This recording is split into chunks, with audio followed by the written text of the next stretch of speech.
RTI Live News. Ask for right.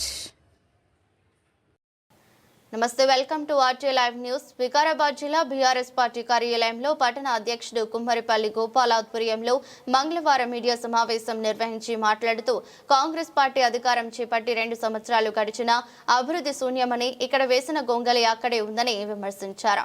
Telangana రాష్ట్రం ఏర్పడ్డాక TRS party అధికారంలోకి వచ్చిన వెంటనే రోడ్ల పునరుద్ధరణలో భాగంగా కేసీఆర్ ప్రభుత్వం రోడ్ల నిర్మాణం చేపట్టడం జరిగిందని, తాము అధికారంలో ఉన్నప్పుడు రోడ్డుపై చిన్న గుంత కనబడేలా హల్చల్ చేసిన కాంగ్రెస్ నేతలు ఇప్పుడు ఏం సమాధానం చెప్తారని ప్రశ్నించారు. కార్యక్రమంలో ధరూర్ మండల మాజీ అధ్యక్షుడు వేణుగోపాల్ రెడ్డి, మైనారిటీ నాయకులు గయాస్ దాసు, పట్టణ వర్కింగ్ ప్రెసిడెంట్ సుభాన్ రెడ్డి, స్థానిక నాయకులు పాల్గొన్నారు.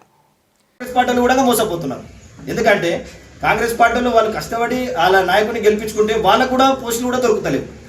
ఇప్పుడు వాళ్ళు కూడా ఎంత బాధలు ఉన్నారు అంటే, అరే ఏమైంది మా పరిస్థితి ఇట్లా చెప్పుకోలేక మింగలేక కట్టలేక పరిస్థితులు ఉన్నారు. కాంగ్రెస్ పార్టీ ఉన్నది కూడా అరే ఇట్లా అయిపోయా కదా, ఆనందాన్ని మేమే అనవసరంగా చేసి ఓడిపోతుంది కదా, ఇప్పుడు ఎంత పరిస్థితి వచ్చింది అని కాడుకున్నారు. ఎందుకంటే ఇప్పుడు గ్రంథాలయ చైర్మన్ ఉన్నది, ఏడుకోయింది అందరికీ తెలుసు. ఇప్పుడు జిల్లా అధ్యక్షుడు పోస్ట్ ఉన్నది, అది ఎక్కడ పోయింది అందరికీ తెలుసు. అంటే వికారాల నాయకులు లేరా? కాంగ్రెస్ పార్టీలో అయినా సరే వికారాల నాయకులు లేరా? ఒకసారి ఆలోచన చేయాలి. కాంగ్రెస్ పార్టీలో కూడా ఆలోచన చేయాలి ఒకసారి. ఎందుకంటే పబ్లిక్ కూడా ఆలోచన చేస్తూ ఉన్నారు. మన పార్టీ నుంచి మన వికారాబాద్ నియోజకవర్గంలో ఉన్న కాంగ్రెస్ పార్టీలో కూడా న్యాయం జరుగుతలేదని నా ప్రజలు కూడా అనుకుంటా ఉన్నారు. ఇది గతంలో కూడా జరిగింది. ఇప్పుడు కూడా చెప్తున్న ఒక విషయం ఏంటంటే, పబ్లిక్ కూడా ఆలోచన చేస్తారు. రాబోయే ఎలక్షన్స్లో కాంగ్రెస్ పార్టీకి గట్టిగా బుద్ధి చెప్పడానికి ఉన్నారు. ఖచ్చితంగా పబ్లిక్ బీఆర్ఎస్ పార్టీ పెట్టున్నారని తెలియజేసుకుంటాను. అందరికీ థ్యాంక్ యూ వెరీ మచ్. మనం అందరం కూడా చూసినాం, వికారాబాద్లో ఉన్న సీనియర్ నాయకులు కానీ చాలామంది మాట్లాడుతూ ఆనంద్ సార్ కొత్తగా ఎమ్మెల్యే అయ్యాడు, వికారాబాద్ని అభివృద్ధి చేయలేకపోతుందని చెప్పి మాట్లాడిన మాటలు మనం అందరం కూడా గత 2 సంవత్సరాల క్రితం చూసినాం. మరి ఇప్పుడు కాంగ్రెస్ పార్టీ అధికారంలోకి వచ్చి 2 సంవత్సరాలు గడిచింది కదా, ఇప్పుడు కూడా మనం చూస్తూ ఉన్నాం. చాలామందికి ఒక విషయం గుర్తు చేస్తూ ఉన్నాను నేను. ఈ మాట్లాడిన గతంలో ప్రతిపక్షంలో మాట్లాడినటువంటి సీనియర్ నాయకులందరికీ కూడా వికారాబాద్ ఇప్పుడు అధికార పక్షంలో ఉన్న నాయకులందరికీ కూడా నేను ఒక విజ్ఞప్తి చేస్తూ ఉన్నాను. గత 5 సంవత్సరాల్లో ఆనంద్ సార్ గారు ఎమ్మెల్యేగా ఉన్నప్పుడు వికారాబాద్ నియోజకవర్గాన్ని ప్రతిరోజు కూడా అసెంబ్లీలో ఏదో ఒక సమస్య పెట్టి సమస్య మీద మాట్లాడి పరిష్కారం అయ్యే విధంగా కృషి చేసినటువంటి వ్యక్తి, చదువుకున్న వ్యక్తి. ఆ రోజు మనం అందరం కూడా అసెంబ్లీలో ఎన్నిసార్లు మాట్లాడి మనం చూసినాం. గతంలో వికారాబాద్కు మెడికల్ కాలేజ్ కాదు, ఇతర ప్రాంతాలకు తరుగుతుందంటే ముఖ్యమంత్రి గారిని ఒప్పించి అసెంబ్లీలో మాట్లాడి వికారాబాద్ జిల్లా హెడ్ క్వార్టర్లో మెడికల్ కాలేజ్ ఉండాలని చెప్పి కృషి చేసి సాధించిన వ్యక్తి మన మాజీ శాసనసభ్యులు గారు. అదేవిధంగా దాంతోపాటు వికారాబాద్ జిల్లాలో హెడ్ క్వార్టర్లో ఉండాల్సిన ఆయుష్ ఆసుపత్రి కానీ, మెడికల్ 100 పడకల ఆసుపత్రి కానీ, ఇట్లా ఇది బ్రిడ్జి కానీ, ఇంకా రకరకాలు ఏది తీసుకున్నా ఏదున్నా వికారాబాద్కే కావాలని అసెంబ్లీలో కొట్లాడింది చూసినాం. ముఖ్యమంత్రి గారిని మంత్రులను కూడా కలిసి వికారాబాద్కు కావాలని చెప్పి ఒక వాయిస్ వినిపించిన పరిస్థితి మనం అందరం కూడా చూసినాం. మరి ఈ 2 సంవత్సరాలలో ఇప్పుడున్న అధికారం పార్టీలో చాలామంది సీనియర్ లీడర్లు మమ్మల్ని కూడా అన్నారు, మీరంతా యువకులు ఉన్నారు, మీకు అనుభవం లేదు, వికారాబాద్ను మీరేం చేయలేకపోతున్నారు అన్నట్టుగా మాట్లాడారు. మరి ఇప్పుడు చాలామంది సీనియర్లు, అనుభవజ్ఞులు, పదవులు అనుభవించిన వాళ్ళు, ముఖ్యమంత్రికి దగ్గర సన్నిహితంగా ఉన్న వాళ్ళు కూడా ఇప్పుడు మన వికారాబాద్ నియోజకవర్గ కాంగ్రెస్ పార్టీలో ఉన్నారు. మరి మన శాసనసభ్యులే ఈరోజు స్పీకర్గా ప్రాతినిధ్యం వహిస్తుంది. మరి ఈ 2 సంవత్సరాలలో మీరు సాధించిన అభివృద్ధి ఏందో ఈరోజు ప్రజలకు సమాధానం చెప్పాల్సిన అవసరం ఉందని చెప్పి ఈ సందర్భంగా మేము డిమాండ్ చేస్తాము. ఎందుకంటే మేము అధికారం కోల్పోయిన తడవే మాట్లాడితే, అరే వాళ్ళు అధికారం కోల్పోయినారు ఏదంటే అది మాట్లాడుతున్నారు అని చెప్పి ప్రజలు అంటారని చెప్పి వాళ్ళకు కూడా అవకాశం ఇవ్వాలని చెప్పి ఈ 2 సంవత్సరాలు మనం వెయిట్ చేస్తున్నాం. నిన్న ముఖ్యమంత్రి గారు కోడంగల్కి వచ్చి, అంటే ఈరోజు ముఖ్యమంత్రి గారు ఒక కోడంగల్ నియోజకవర్గ ప్రజలు ఓట్లు ఇస్తే నేను శాసనసభ్యుల లెక్కనే నిన్న మాట్లాడిన పరిస్థితి మనం చూస్తూ ఉన్నాం.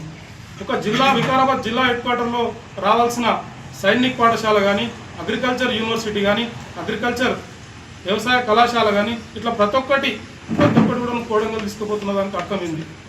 సరే, నీ ముఖ్యమంత్రి నియోజకవర్గానికి ఏదో ఒక కొన్ని తీసుకుపోయినావు అంటే దానికి అర్థం ఉంది. మరి ఈరోజు ఇక్కడ ప్రాతినిధ్యం వహిస్తున్న స్పీకర్ గారు ఎందుకు మాట్లాడడం లేదు?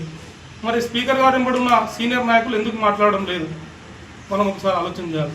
ఈ విధంగా వికారాబాద్కి ఇంత నష్టం జరుగుతుంటే కూడా ఈరోజు ముఖ్యమంత్రి మనకు ఒక ఎమ్మెల్యేగా ఉన్నప్పుడు కూడా మన వికారాబాద్ ప్రాంతాన్ని మాట్లాడినటువంటి పరిస్థితులు మనం చూసినాం. మరి ఇప్పుడు జిల్లా సాధించుకున్న తర్వాత జిల్లాకు రావాల్సిన అన్ని కూడా మనం పక్కకు తరలిపోతుంటే మనం ఎందుకు మాట్లాడలేని పరిస్థితి ఉందో ఒకసారి ఆలోచన చేసుకోవాలి. ఏదేమైనా వికారాబాద్ నియోజకవర్గం తరఫున టీఆర్ఎస్ పార్టీ తరఫున జిల్లా పార్టీ అధ్యక్షుడు ఆనంద్ గారి సారథ్యంలో ఖచ్చితంగా రేపు రాబోయే రోజులలో జిల్లాకు రావాల్సినవి, మన వికారాబాద్కు రావాల్సినవి అన్నీ కూడా సాధించడానికి మేము ఖచ్చితంగా అడుగడుగున అధికార పక్షాన్ని నిలదీస్తామని చెప్పి ఈ సందర్భంగా తెలియజేస్తాం.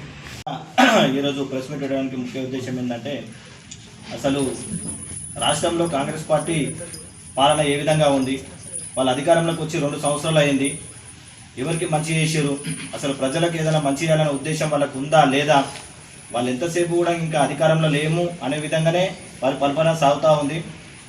అదేవిధంగా బీజేపీ పార్టీ కూడా అసలు రూలింగ్ గవర్నమెంట్ ఉన్న రేవంత్ రెడ్డి గారిని విమర్శించాలే కానీ, అంతేగాని ప్రతిపక్షంలో ఉన్న కేటీఆర్ గారిని కానీ, కేసీఆర్ గారిని కానీ, కవిత గారిని కానీ, హరీశ్వరరావు గారిని, వాళ్ళ కుటుంబాన్ని మాత్రమే టార్గెట్ చేస్తూ ఉన్నారు. దీన్ని బట్టి ఇంకా ప్రతిపక్ష రూలింగ్ గవర్నమెంట్ ఉన్న నాయకులకు బీజేపీకి కానీ కాంగ్రెస్ పార్టీకి కానీ ఒకటి తెలియజేస్తుంది ఏంటంటే, ఇంకా బీఆర్ఎస్ పార్టీ అధికారంలో ఉందని అనుకుంటున్నారు వాళ్ళు. ఎందుకంటే వాళ్ళు అధికారం ఉన్నట్టు వాళ్ళు అనుకుంటలేదు, భావిస్తలేదు. ఎందుకంటే నిన్న కూడా ఎంపీ కొండ విశ్వేశ్వరరెడ్డి గారు కూడా వచ్చి వికారానికి వచ్చి కేటీఆర్ గారిని విమర్శిస్తుంది. నువ్వు సీఎంని విమర్శించాలి. మనకు నేను అందరు ప్రజలు నమ్మి ఎంపీ గారిని భారీ మెజార్టీతోటి బీజేపీ పార్టీ నుంచి నేను గెలిపించారు ఎంపీగా మన రాష్ట్రానికి, మన ప్రాంతానికి ఏం అభివృద్ధి చేశారు కొండ విశ్వేశ్వరరెడ్డి గారు, ఏం నిధులు తీసుకొచ్చారు కొండ విశ్వేశ్వరరెడ్డి గారు. ఈడ వికారాబాద్లో ప్రెస్ మీట్ పెట్టడం కాదు, వికారాబాద్లో మాట్లాడడం కాదు, ఎంపీ గారు పార్లమెంట్లో మాట్లాడాలి. పార్లమెంట్లో మాట్లాడి మన చెవెల ప్రాంతానికి ఏం నిధులు తీసుకొస్తున్నాం, మన చెవెల అభివృద్ధి కోసం ఏం నిధులు తీసుకొస్తున్నాం అని చెప్పేసి మాట్లాడాలి. కానీ అంతేగాని కేటీఆర్ గారిని కేసీఆర్ గారిని, ఎందుకంటే అందరికీ తెలియాల్సిన విషయం ఏంటంటే, పబ్లిక్ కూడా అర్థం చేసుకోవాల్సిన విషయం ఏంటంటే, కాంగ్రెస్ పార్టీ బీజేపీ పార్టీ ఒకటే అని తెలుసుకోవాలి. ఎందుకంటే వాళ్ళిద్దరు టార్గెట్ కూడా ఎవరు, కేసీఆర్ గారు కేటీఆర్ గారే. ఎందుకంటే ఇప్పటికున్న భవిష్యత్తులో కూడా ఎప్పుడైనా అధికారంలోకి వచ్చేది కేసీఆర్ గారే. కేసీఆర్ గారు తెలంగాణ ప్రాంతంలో అధికారంలోకి వస్తే మనం ఉనికి ఉండదని చెప్పేసి వీళ్ళిద్దరు కూడా కుమ్మక్కై, బీజేపీ పార్టీ కానీ కాంగ్రెస్ పార్టీ కుమ్మక్కై కేసీఆర్ గారిని అనగదొక్కాలనే విషయంలో, పార్టీని అనగదొక్కాలనే విషయంలో అట్లా చేస్తూ ఉన్నారు. అదేవిధంగా మన ప్రాంతానికి కూడా కాంగ్రెస్ పార్టీ ఏదో చేస్తుందని చెప్పేసి, మన ప్రాంతానికి ఒక సీఎం వస్తువులు ఎన్ని సంవత్సరాలకు ఒక అవకాశం వచ్చిందని మనకు ప్రాంత ప్రజలు కూడా, మన నియోజకవర్గంలో అన్ని నియోజకవర్గాల ప్రజలు, మన జిల్లాలో ఉన్న ప్రజలందరూ కలిసి కూడా మన ప్రాంతానికి ఒక సీఎం వస్తే మన అభివృద్ధి జరుగుతుందని చెప్పేసి ఓట్లేసి కాంగ్రెస్ పార్టీని అన్ని నియోజకవర్గాల్లో గెలిపించడం జరిగింది. కానీ ప్రజలు ఆశించింది ఏది కూడా జరగట్లేదు. 2 సంవత్సరాల నుంచి మన వికారాబాద్కు ఏమైనా సీఎం నుంచి ఏమైనా నిధులు వచ్చినాయా, ఏదైనా అభివృద్ధి పనులు సాగినాయా అసలు అన్న ఒక్కటైనా కూడా. ఇప్పుడు నడుస్తున్న బ్రిడ్జి కూడా గతంలో ఉన్న ఎంపీ రంజిత్ రెడ్డి గారు కృషితోటి, మన ఆనందాల కృషితోటి కేసీఆర్ దగ్గర కొట్లాడి ఫైట్ చేసి 100 కోట్లు తీసుకొచ్చి మన బ్రిడ్జిని శాంక్షన్ చేయడం జరిగింది వాస్తవానికి. ఎందుకంటే పార్టీలు ఇప్పుడు రంజిత్ గారు మన పార్టీ లేకుండా గుర్తు చేసుకోవాలి, మన ప్రాంతానికి ఎవరైతే మంచి చేసారో మనం గుర్తు చేసుకోవాలి. ఇప్పుడు కనీసం 100 కోట్లు తీసుకొచ్చిన బ్రిడ్జిని కూడా నత్తనడగా 2 సంవత్సరాలు అయింది అది వర్క్ స్టార్ట్ అయ్యి. ఇంతవరకు కూడా పిల్లర్లు కూడా వేయలేదు. పిల్లలు ఆడొకటి ఈడొకటి అప్పుడో ఇప్పుడో పని నడుస్తూ ఉన్నది. ఇంతకేం జరుగుతుంది, ఎందుకంటే కమిషన్ల కోసం అవుతా ఉంది ఆ బ్రిడ్జ్ కూడా. నాకింత, నీకింత, ఎంపీకింత, ఎమ్మెల్యేకింత పంచుకోవడం వల్ల పని ఆగిపోతున్నది. వాస్తవం చెప్పాలంటే నిధులున్న పని కూడా బ్రిడ్జ్ పని సాగకపోవడానికి కారణాలు ఏంటి, దాని ఎవరున్న శక్తులు ఎవరున్నారు, ఇది ఒక పాయింట్.